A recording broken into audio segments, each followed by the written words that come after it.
¿Por qué los psicólogos decimos que la conducta no está en el cerebro? Es decir, ¿por qué una técnica de neuroimagen no explica por qué tú te comportas así? La conducta no es algo en sí mismo, sino que es una interacción. Es decir, no es un objeto que tú puedas guardar en un cajón o en el inconsciente. Piensa esto, la conducta es como la velocidad. La velocidad no es algo que esté en un vehículo, en una persona o en un animal. No es algo en sí mismo, sino que es la interacción del espacio con el tiempo. Pues lo mismo para la conducta, es la interacción del organismo con el ambiente. Es lo que haces con lo que te pasa. Por lo tanto, se tiene que estudiar como esa interacción y siempre va a depender de los estímulos externos. Lo siento, colega, pero no puedo permitir que digas este tipo de barrabasadas, de que des una mala información de estos temas tan importantes. Bueno, para empezar, entiendo, Jessica, tú no eres experta en neurociencias, entiendo esa parte, pero eso no justifica que des mala información. La conducta no se puede ver en el cerebro, eso es cierto, pero sí se puede explicar desde las neurociencias, desde las afectaciones que hay en nuestro cerebro, sí se puede explicar las conductas. De hecho, hasta se puede predecir ciertas conductas, no con exactitud, pero sí sabemos que si una zona X del cerebro está afectada, va a haber cambios conductuales. Eso sí es innegable. Y te lo puedo comprobar desde las neurociencias, que es ahorita lo que tiene más evidencia científica. Ahora, nada más vámonos al caso de Phineas Gage. Él fue una persona que en el año 1848 trabajó en la construcción de las vías del tren y tuvo un fatal accidente donde un tubo de hierro le atravesó su cerebro y le cruzó por acá y de hecho hasta perdió un ojo por esa situación. Él no murió, pero sí hubo mucha afectación en la zona prefrontal de su cerebro, lo cual le modificó su conducta muchísimo.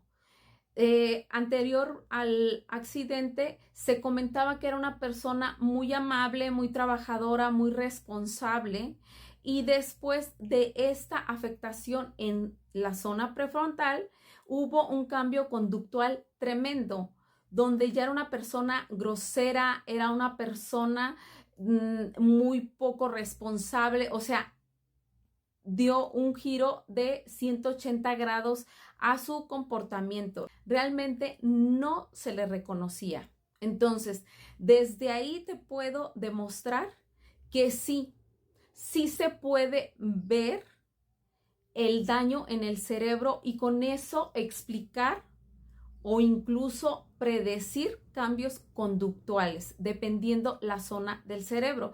Tienes razón, nosotros respondemos a estímulos externos, pero depende de nuestra capacidad cognitiva para poder dar una buena respuesta ante ese estímulo. Tan sencillo como si nada más influyera el exterior hacia nosotros para de esa forma responder a ese estímulo. Cuando hay una situación de peligro, por ejemplo, un abuso de violencia doméstica, lo lógico sería responder a esa violencia con lucha o huida.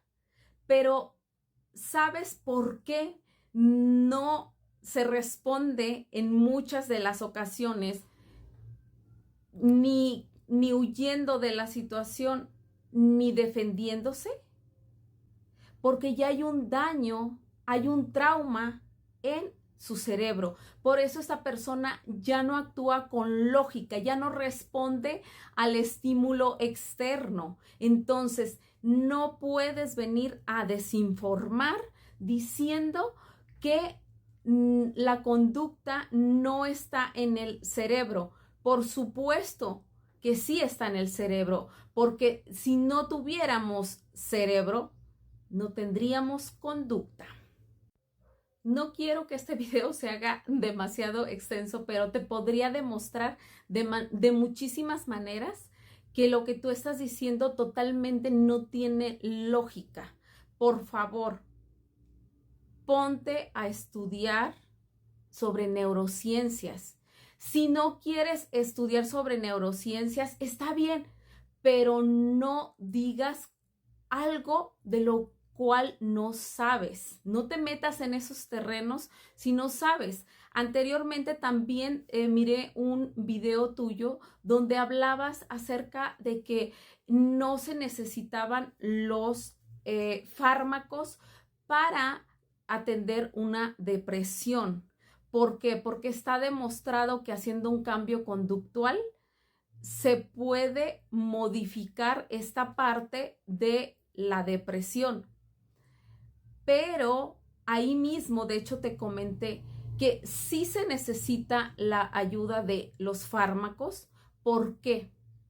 Porque nosotros, al tener esta afectación en nuestro cerebro, esa deficiencia de estos neurotransmisores esenciales para poder estar en un buen estado de ánimo, como lo es la serotonina, la noradrenalina y otras sustancias más que nuestro cerebro necesita producir de manera natural, no se está dando. Entonces, sí necesitamos ese chispazo para podernos activar. Tienes razón en la parte de que si nosotros cambiamos nuestra conducta, también se va a modificar esta parte. El problema es que si nosotros no tenemos la motivación, si nosotros no tenemos esa capacidad cognitiva para poderlo hacer de manera natural, el tener ese impulso, el tener esas ganas de hacer las cosas, definitivamente no lo vamos a hacer. Entonces necesitamos ese chispazo que nos active y eso nos lo puede dar los fármacos. Estoy de acuerdo que no tiene que ser para toda la vida y no tenemos que depender de eso, pero sí hay una afectación a nivel neuronal que no nos permite producir esta cantidad de neuroquímicos suficientes para que nuestro estado de ánimo se dé de una manera adecuada y con ello conseguir la motivación para hacer esos cambios conductuales. Entonces, te pido que si no sabes de este tema, mejor no lo hables. Habla desde tu conocimiento con lo que tú tienes, pero no te atrevas a hablar del cerebro si no tienes la menor idea de cómo funciona el cerebro y cómo se relaciona y tiene toda la influencia para repercutir en nuestro comportamiento. Nos vemos.